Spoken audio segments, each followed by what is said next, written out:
Christine Philippon, vous suivez les gros chantiers ici de l'agglomération de Vienne. Alors comment ce chantier de la Maison des Festivals se situe par rapport à tout ce que vous avez à suivre?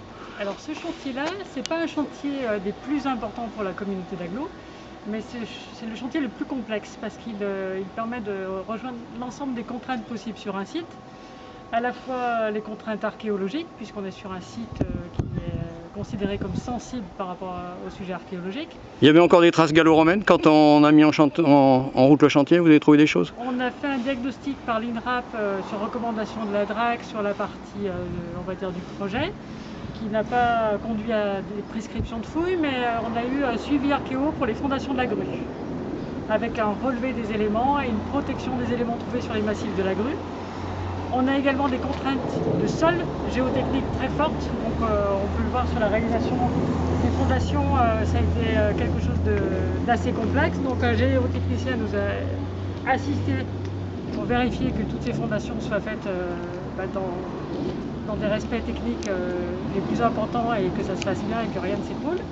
On a également des contraintes réglementaires puisqu'on est aujourd'hui sur un équipement qui reçoit du public sur les aménagements extérieurs.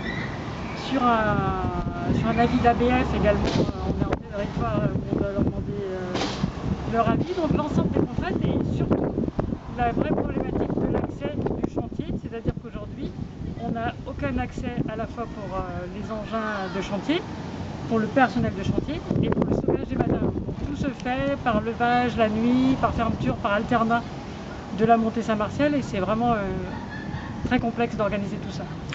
Les autres chantiers que vous avez en cours ici, que vous suivez, sur ce territoire viennois?